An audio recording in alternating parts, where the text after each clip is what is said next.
ನಮ್ಮ ಕನ್ನಡ ಭಾಷಾ ಶಿಕ್ಷಕರು ಆರ್ ಡಿ ರವೀಂದ್ರ ಸರ್ ನಮ್ಮ ಕನ್ನಡ ಭಾಷಾ ಶಿಕ್ಷಕರು ಮತ್ತು ನನ್ನ ಗುರುಗಳು ಅಂತ ಹೇಳ್ಕೊಡೋಕ್ಕೆ ನಂಗೆ ತುಂಬ ಖುಷಿಯಾಗುತ್ತೆ. ನಮ್ಮ ಸ್ಕೂಲಿಗೆ ಏನೆಲ್ಲ ಬೇಕೋ ಎಲ್ಲ ತಂದುಕೊಡ್ತಾರೆ.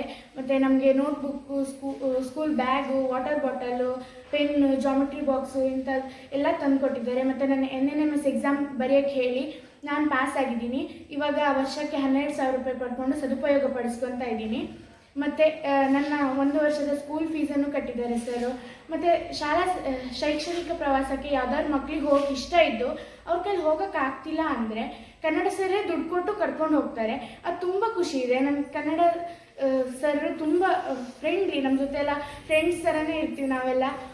ನನಗೆ ಕನ್ನಡ ಸರ್ ನಮ್ಮ ಗುರುಗಳು ಅನ್ನೋದು ತುಂಬ ಖುಷಿಯಾಗತ್ತೆ. ನನ್ನ ಹೆಸರು ಸಾನಿಕಾ. ನಾನು 10ನೇ ತರಗತಿಯಲ್ಲಿ ಓದುತ್ತಿದ್ದೇನೆ.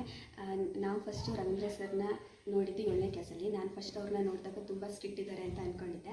ಆದರೆ ಫಸ್ಟ್ ನಾನು 8ಗೆ ಯಾವಾಗ ಜಾಯ್ನ್ ಆದ್ನೋ ಆವಾಗಲೇ ಗೊತ್ತಾಗಿತ್ತು ಅವ್ರು ಎಷ್ಟು ಫ್ರೆಂಡ್ಲಿ ಅಂತ. ಅವ್ರು ನಮ್ಮ ಶಾಲೆಗೆ ಉಪಯೋಗ ಆಗೋ ಥರ ಎಲ್ಲ ವಸ್ತುಗಳನ್ನ ಸಹ ನೀಡಿದ್ದಾರೆ. ಅವರು ಸ್ಟೂಡೆಂಟ್ಸ್ಗೆ books, geometry box, water bottle, bag ಹೀಗೆ ಎಲ್ಲ ವಸ್ತುಗಳನ್ನ ಸಹ ನೀಡಿದ್ದಾರೆ. ಶಾಲೆಗೆ ಕಾಂಪೌಂಡ್ ಸಹ ಮಾಡಿಸಿದ್ದಾರೆ. ಆಮೇಲೆ ಶಾಲೆಗೆ ಶಾಲಾ ಕೈತೋಟಕ್ಕೆ ಬೇಲಿ ಸಹ ಹಾಕಿಸಿದ್ದಾರೆ. ಅವರು ನಮಗೆ ಕನ್ನಡ ಭಾಷಾ ಶಿಕ್ಷಕರಾಗಿರೋದಕ್ಕೆ ನನಗೆ ತುಂಬ ಹೆಮ್ಮೆ ಇದೆ. ನಾವು ಸಹ ನಮ್ಮ ಶಾಲೆಯಲ್ಲಿರೋ ಎಲ್ಲ ಸ್ಟೂಡೆಂಟ್ಸು ಅವ್ರಿಗೆ ನೆಚ್ಚಿನ ಸ್ಟೂಡೆಂಟ್ಸ್ ಅಂತ ಹೇಳ್ಕೊಳ್ಳೋದಕ್ಕೆ ನಮಗೆ ತುಂಬ ಖುಷಿ ಆಗುತ್ತೆ. ಹೀಗೆ ಎಲ್ಲರಿಗೂ ನಮಸ್ಕಾರ. ನನ್ನ ಹೆಸರು ಅಂಕಿತಾ. ನಾನು 8ನೇ ತರಗತಿಯಿಂದ 10ನೇ ತರಗತಿವರೆಗೆ ಸರ್ಕಾರಿ ಪ್ರೌಢಶಾಲೆ ಲೋಕನಾಥಪುರದಲ್ಲಿ ಓದಿದ್ದೆ. 10ನೇ ತರಗತಿಯಲ್ಲಿ ತಾಲೂಕಿಗೆ 3ನೇ ಸ್ಥಾನವನ್ನು ಗಳಿಸಿದ್ದೆ.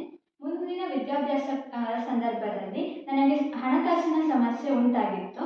ಈ ಸಂದರ್ಭದಲ್ಲಿ ನಮ್ಮ ಶಾಲೆಯ ಕನ್ನಡ ಶಿಕ್ಷಕರಾದ ರವೀಂದ್ರ ಸರ್ ಇವರು ಹಣಕಾಸಿನ ಸಹಾಯವನ್ನು ಮಾಡುವುದರ ಮೂಲಕ ನನ್ನ ಮುಂದಿನ ವಿದ್ಯಾಭ್ಯಾಸಕ್ಕೆ ಸಹಾಯವನ್ನು ಮಾಡಿದ್ದರು. ನನ್ನ ರೀತಿಯ ಹಲವಾರು ವಿದ್ಯಾರ್ಥಿಗಳಿಗೆ ಇವರು ಸಹಾಯವನ್ನು ಮಾಡುವುದರ ಮೂಲಕ ಹೆಣ್ಣು ಮಕ್ಕಳ ಶಿಕ್ಷಣವನ್ನು ಪ್ರೋತ್ಸಾಹಿಸುತ್ತಿದ್ದಾರೆ. ಇವರ ಈ ಸಹಾಯಕ್ಕೆ ನಾನು ಎಂದಿಗೂ ಚಿರಋಣಿ.